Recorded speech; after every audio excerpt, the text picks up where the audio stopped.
ನಮಸ್ಕಾರ ವೀಕ್ಷಕರೇ. Silicon city Bengaluru ಅಂದ ತಕ್ಷಣ ನಮಗೆ ನೆನಪಾಗುವುದು ಐಟಿ ಕಂಪನಿಗಳು, ಟ್ರಾಫಿಕ್ ಮತ್ತು ಆಧುನಿಕ ಜೀವನ. ಆದರೆ ಈ ಆಧುನಿಕತೆಯ ನಡುವೆಯೂ ಬೆಂಗಳೂರಿನಲ್ಲಿ ನೂರಾರು ಪುರಾತನ ದೇವಸ್ಥಾನಗಳಿವೆ. ಅಂತಹವುಗಳಲ್ಲಿ ಗವಿಪುರಂ ಗುಟ್ಟಹಳ್ಳಿಯಲ್ಲಿರುವ ಬಂಡೆ ಮಹಾಕಾಳಿ ದೇವಸ್ಥಾನ ಅತ್ಯಂತ ಪ್ರಸಿದ್ಧವಾದದ್ದು.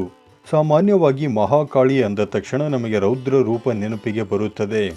ಆದರೆ ಇಲ್ಲಿನ ತಾಯಿ ಸೌಮ್ಯ ಸ್ವರೂಪದಲ್ಲಿ ನೆಲೆಸಿದ್ದಾಳೆ. ಸುಮಾರು 500 ವರ್ಷಗಳ ಹಿಂದಿನ ಇತಿಹಾಸ ಹೊಂದಿರುವ ಈ ದೇಗುಲದ ಮಹಿಮೆ ಏನು?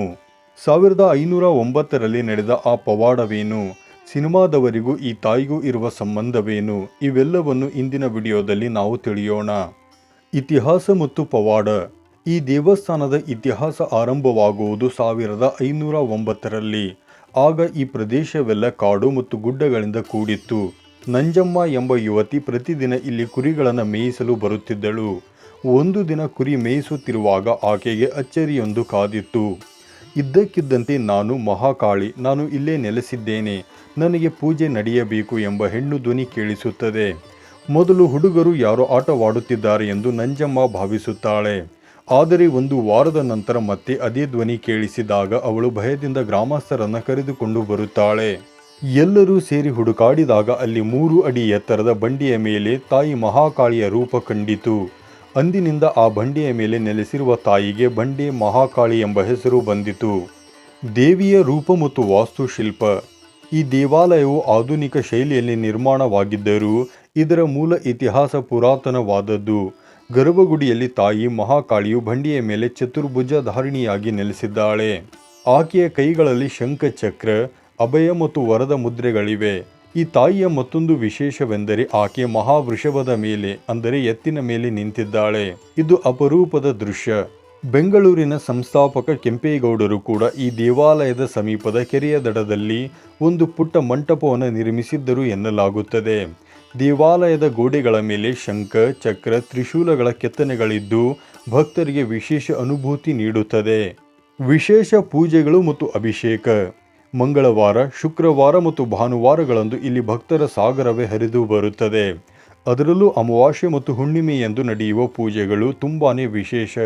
ಪ್ರತಿದಿನ ಮುಂಜಾನೆ ತಾಯಿಗೆ ನಡೆಯುವ ಅಭಿಷೇಕವನ್ನು ಕಣ್ಣಾರೆ ನೋಡುವುದೇ ಒಂದು ಭಾಗ್ಯ. ವಿಶೇಷವೆಂದರೆ ಅಭಿಷೇಕದ ಸಮಯದಲ್ಲಿ ಭಕ್ತರಿಗೆ ಗರ್ಭಗುಡಿಯ ಒಳಗೆ ಹೋಗಲು ಮತ್ತು ತಾಯಿಯ ಪಾದ ಸ್ಪರ್ಶ ಮಾಡಲು ಅವಕಾಶ ನೀಡಲಾಗುತ್ತದೆ. ಈ ಪವಿತ್ರ ಜಲವು ಭಕ್ತರ ಮೇಲೆ ಹರಿಯುವುದರಿಂದ ಎಲ್ಲ ಸಂಕಷ್ಟಗಳು ಕೂಡ ದೂರವಾಗುತ್ತವೆ ಎಂಬ ನಂಬಿಕೆ ಇದೆ. ಸತತ 9 ಅಮಾವಾಸ್ಯೆಗಳು ಇಲ್ಲಿನ ಅಭಿಷೇಕದಲ್ಲಿ ಪಾಲ್ಗೊಂಡರೆ ಎಂತಹ ಕಷ್ಟಗಳಿದ್ದರೂ ಪರಿಹಾರವಾಗುತ್ತದೆ ಎಂಬುದು ಭಕ್ತರ ಅನುಭವದ ಮಾತು. ಸಂಕಷ್ಟಗಳ ನಿವಾರಣೆ, ಮಾಟ ಮಂತ್ರ ಮತ್ತು ತಡೆ ಹೊಡೆಯುವುದು. ಮಾಟ ಮಂತ್ರ, ವಶೀಕರಣ ಅಥವಾ ದೃಷ್ಟಿ ದೋಷದಿಂದ ಬಳಲುತ್ತಿರುವವರು ಈ ದೇವಾಲಯಕ್ಕೆ ತಪ್ಪದೆ ಬರುತ್ತಾರೆ. ಇಲ್ಲಿನ ಮುಖ್ಯ ಪದ್ಧತಿಗಳಲ್ಲಿ ಒಂದು ತಡೆ ಹೊಡೆಯುವುದು, ಅಂದರೆ ಕೆಲಸದಲ್ಲಿ ಉಂಟಾಗುವ ಅಡೆತಡೆಗಳನ್ನು ನಿವಾರಿಸಲು ದೇವಸ್ಥಾನದ ಕೌಂಟರ್ನಲ್ಲಿ ಸಿಗುವ ಕೆಲವು ವಸ್ತುಗಳನ್ನು ಬಳಸಿ ವಿಶೇಷ ವಿಧಿವಿಧಾನ ಮಾಡಲಾಗುತ್ತದೆ.